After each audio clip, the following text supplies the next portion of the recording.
Alright, so it's that time of the year now when Apple releases new MacBook Pros for us, and this time Apple only released one MacBook Pro. It's the MacBook Pro M5. So it's not even the Pro or a Max one, it's only the M5 base CPU. So in this video, I'm going to test this out in Logic Pro and compare them between the other MacBook Pros that are out there right now. And I'm going to compare the M5 with the M4, the regular M4, the M4 Pro, and M4 Max. So we're going to look at different charts and how they perform. So here you can see we have the Music Prod Logic Pro benchmark site. So you can visit this site and you will see tests, and you can also see different results of different Mac systems, right? So if you go to this website, you can see the link in the description below. Then you can also download this test, and I've done this test for a lot of different videos here on YouTube as well. So you can watch those, and you can also download this test if you want to test it on your system. So you can see you have a lot of different systems, and as of now, you can see the new M5. We got it somewhere around here. Yes, we have it here, 179 tracks. And I'm going to show you the test itself so you know what the tracks is all about. But if you compare this M5 CPU with let's say the M1 Pro or M1 Max even, you can see it's comparable. So you can see that the M5, like the regular M5, is comparable to the M1 Max, or even M2 Max, which is like 3 years old and was a powerhouse when that came out. So it's a very nice machine to have for a fraction of the cost, right? So as you can see, M5 is going here, but I'm going to compare it with other systems. As I said, M4, which is in the MacBook Air right now. Then we have the M4 Pro and M4 Max. And you can see that between M4 Pro and M4 Max, you're not going to have a huge difference. So let's test this out. So first we have the M5 MacBook Pro, the new one. So I'm going to test it with the regular test that we have with the new Logic benchmark test. And this is the same test as we have in the list that I showed you before. So you can see we start out with 128 tracks, and I'm going to put the performance meter on so you can see how the CPU and the hard drive or the SSD drive works. I'm also going to set this test, as you can see here, if I go to settings, audio, and then I'm going to choose the IO buffer size on maximum, and then processing threads to the maximum as well. And if we hit apply here, let's do that. And you can see we have a lot of processing threads, so we have 10 ones here. So I'm going to duplicate the tracks. So let's duplicate a lot of tracks here just to see how much we can do, how many tracks we can do at the same time. So let's choose the pointer tool here. I'm going to duplicate those tracks. So let's try out 158. And as you can see, it plays with any problem at all. So let's do 180 tracks.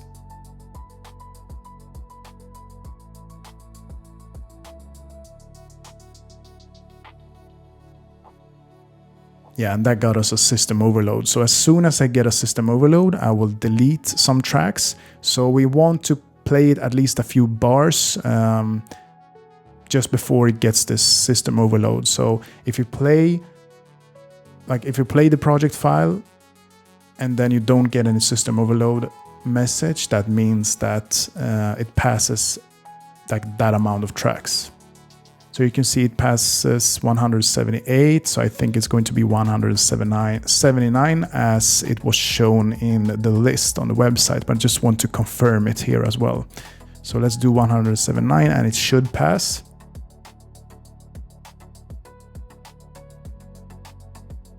Yeah, that works. As you can see, it plays like a few bars, so that means that it works. So let's try it out with a different test for now.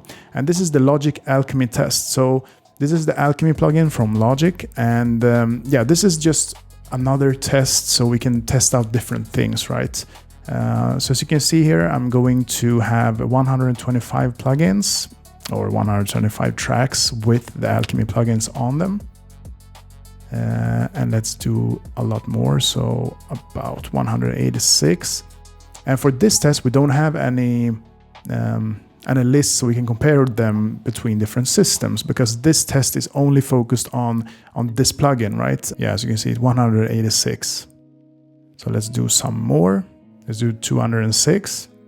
And you can see it still plays, but it gets out of system overload. So we're going to delete some tracks. 206, yeah, that gets us a system overload. Sometimes you can play it like a few times between the times that you're going to play the project.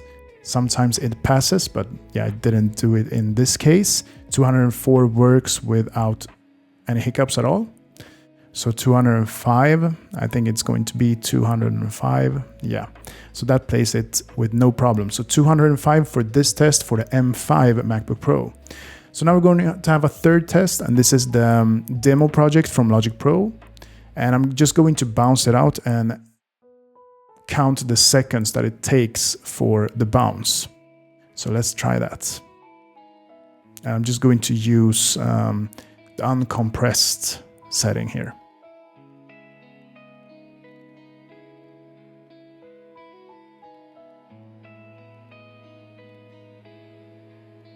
All right, so we got it around 26 to 27 seconds for the M5 MacBook Pro. So let's compare this with the MacBook Air M4. So this is the M4 versus the M5, but this is for the MacBook Air, which doesn't have any fan or anything like that. So this will perform or should perform worse than the M5 MacBook Pro, but let's test this out.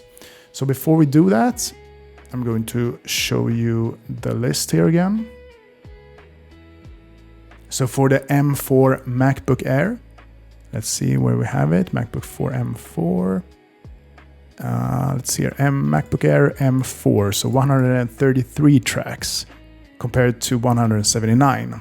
So that's kind of a huge difference, right? Because 179, 133 tracks, that means that it's about 25 to 30% better performance-wise. But it's not that bad actually, because MacBook Air is, I mean, it's kind of the intro MacBook that Apple has. So, and it's also the cheapest one as well. And it works pretty good. 133 tracks is not bad at all. So let's see how it performs in the other tests. So here you can see we have a lot of tracks. So we reached, let's see here, we reached 205 tracks for the M5. So let's see how many tracks we reach here. So as you can see already here, 159 tracks gives us system overload, right? So let's back it a bit. 155 tracks. Yeah, that plays it through. So it means that it's going to be somewhere around 150, 160 tracks for this test.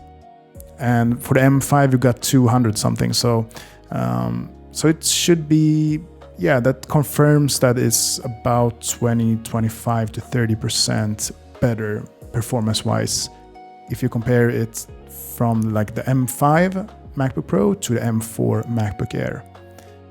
So let's also see how long it takes for us to do the bouncing for the demo project. So let's count the bounce. Let's do the same thing here.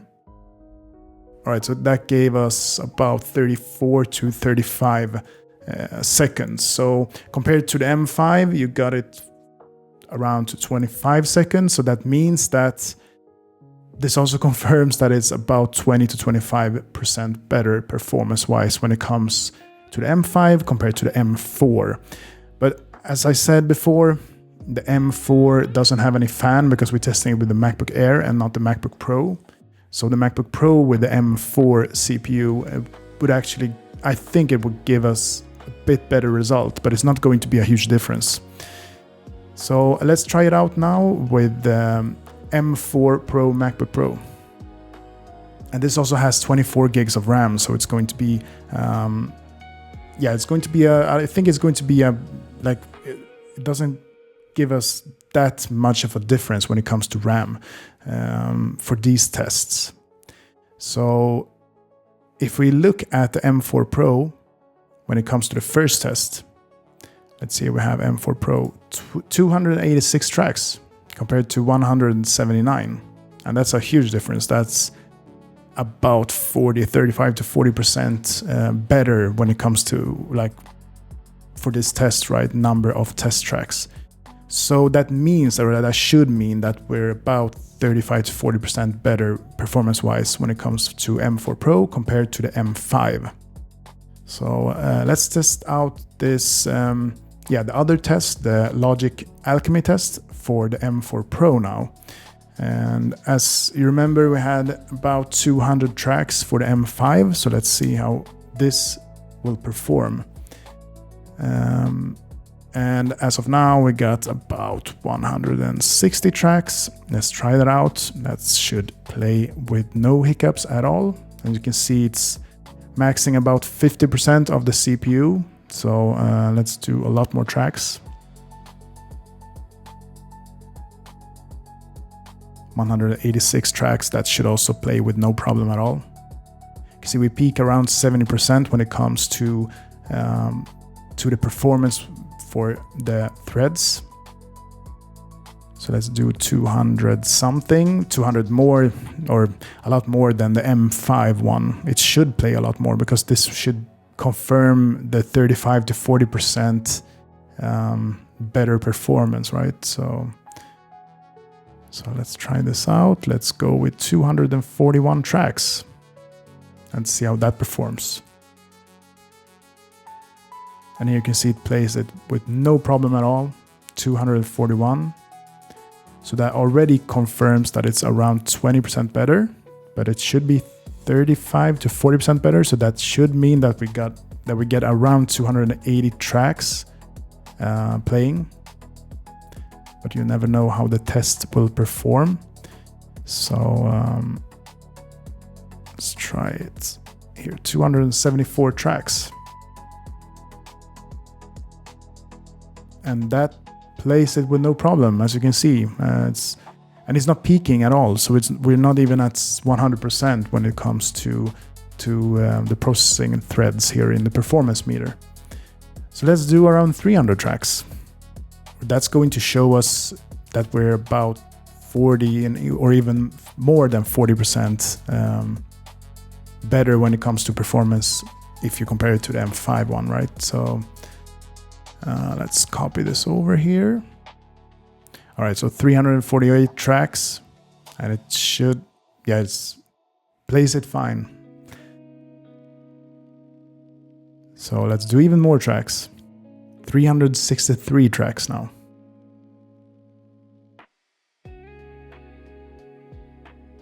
And it still doesn't fail. So the M4 Pro is the one that I got myself as my daily driver, and I think that you get a lot of processing and a lot of like CPU power, and that's the best computer, I think, when it comes to the Mac systems and music production in general.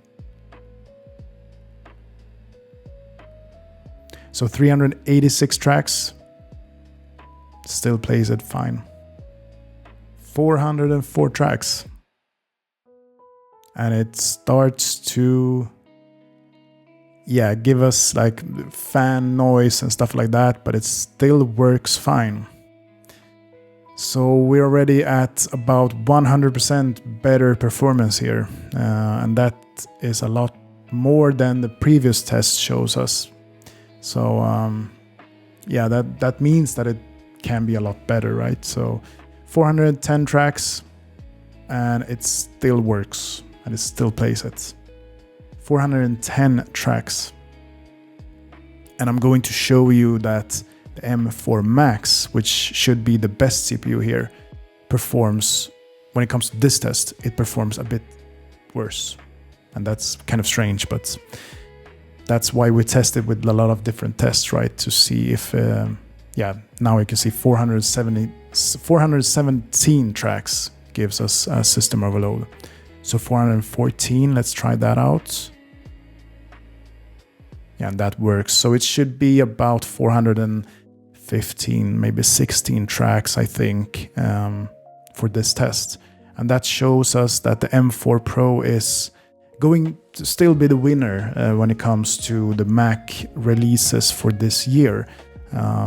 As of now, right? Because you never know with Apple, they might release something still this year. We don't know that.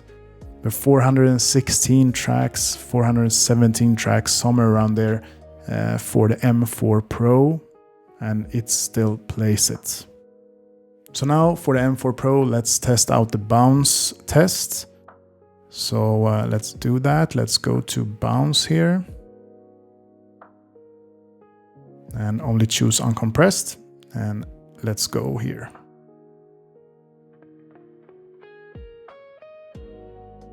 "14 seconds. That's more than double the time that we got from the M5 one. So that means that I would say the M4 Pro is still around 2 times better and faster than the M5, which is the newest CPU.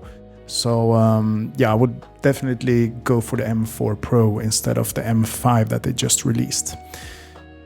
So let's try it out now with the M4 Max, because we have to test it. I have already tested this, and there's not going to be any surprise here. The M4 Max will perform very, very good, but let's just confirm that. And as I said before, the M4 Max is not going to have like a huge difference between the M4 Max and the M4 Pro. But you're going to pay a lot more for the M4 Max, which makes it kind of useless when it comes to music production. So I would not recommend M4 Max for anyone that does music production, but I would recommend the M4 Pro instead of the base M4 or M5 now. So let's just take a look at the M4 Max. And as you can see here, the Mac Studio M4 Max, we got 393 tracks for the first test. And for the MacBook Pro, we got 344 tracks.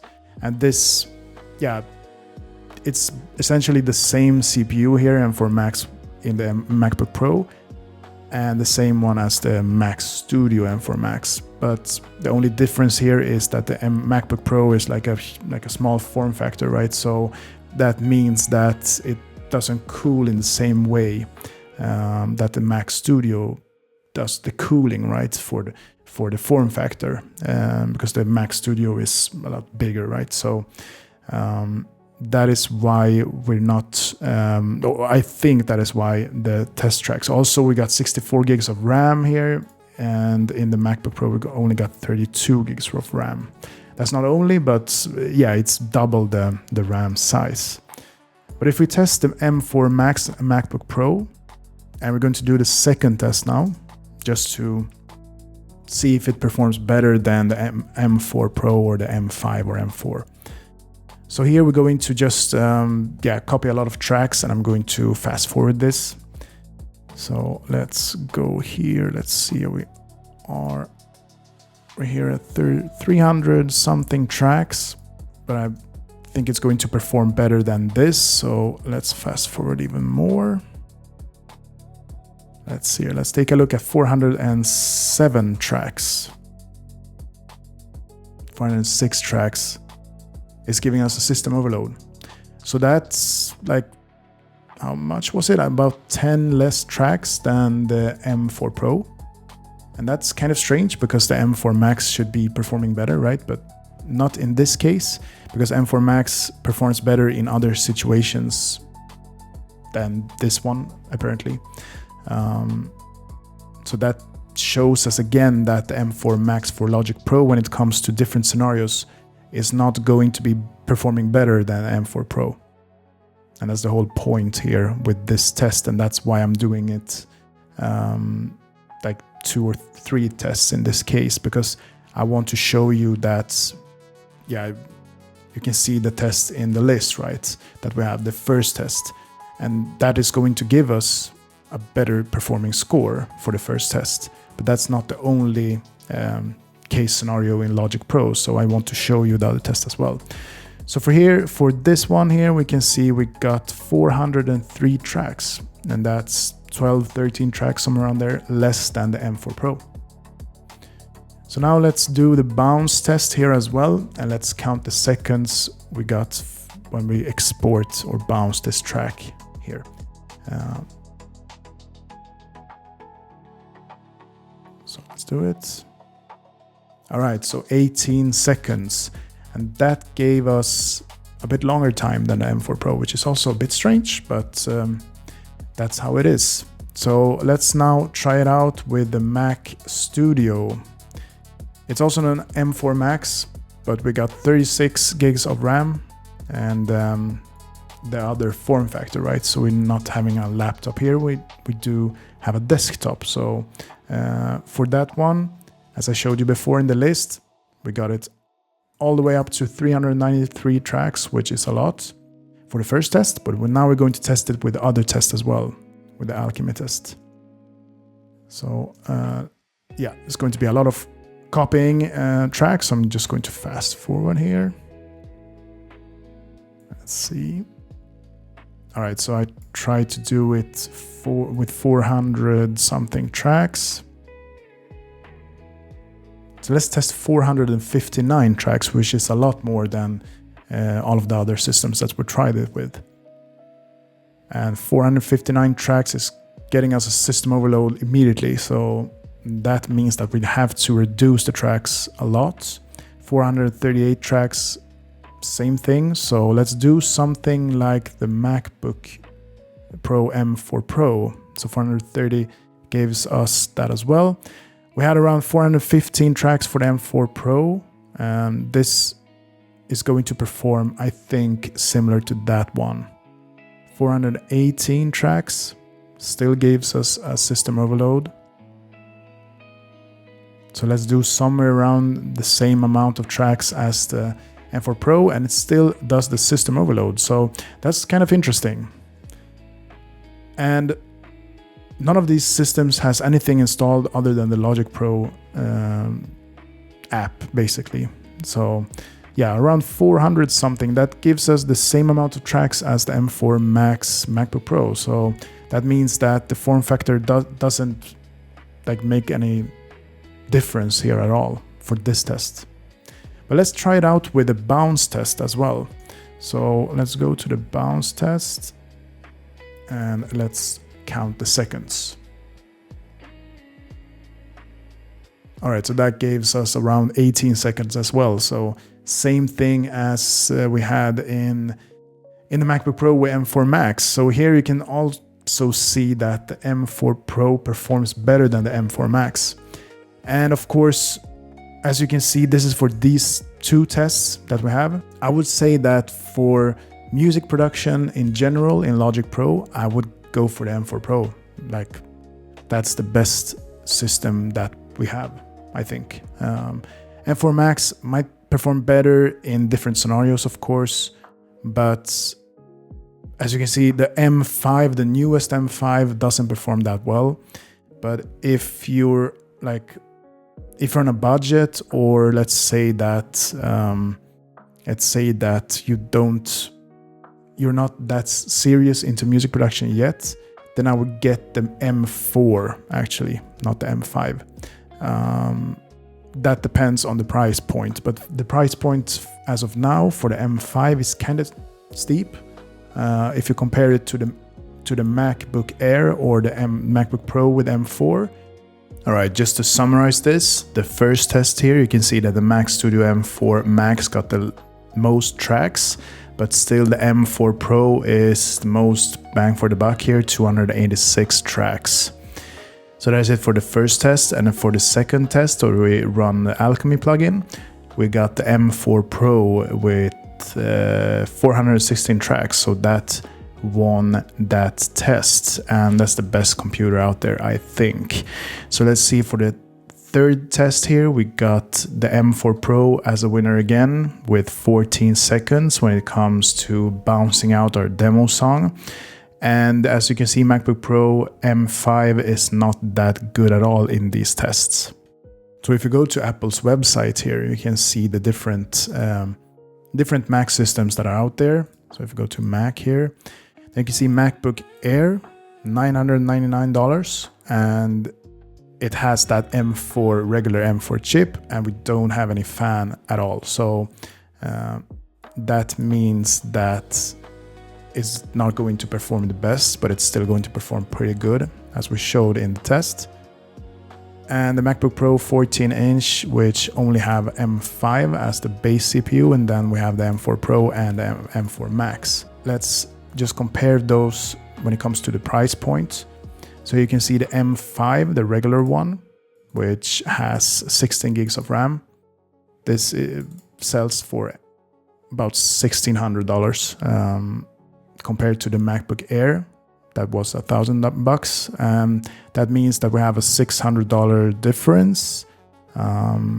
So I don't think it justifies, like, how much was it, about 50 tracks or 20%, 20 to 25% better performance. But yeah, you get a MacBook Pro here compared to the MacBook Air. So there's a lot of different things that you need to think about when it comes to choosing between different systems. But let's say M4 Pro, right? Because the M5 is $1,600, but the M4 Pro costs $2,000. And that's only a difference of about $400. And that means that you get a huge difference in performance when it comes to, if you compare the M4 Pro and M5, the newest M5. And if you go to the M4 Max, then you can see we have almost double the price here between the M5 and the M4 Max. So I would not get the M4 Max, I would only go for the M4 Pro here when it comes to Logic Pro performance, basically. You can also get the 16-inch as well, and it's the same thing, basically. You get, let's see here, you get more cores basically, but it's not going to be like a huge difference in performance if you choose the 16-inch with 14-core CPU compared to the M4 Pro 12-core CPU. So what I would do here is to get the M4 Pro, either the 14-inch or the 16-inch one. 14-inch is basically the most bang for the buck here. Yeah, so $2,000 and you get a very, very nice system that is going to last for a long time. Okay guys, that is it for this test, and I hope to see you in another video.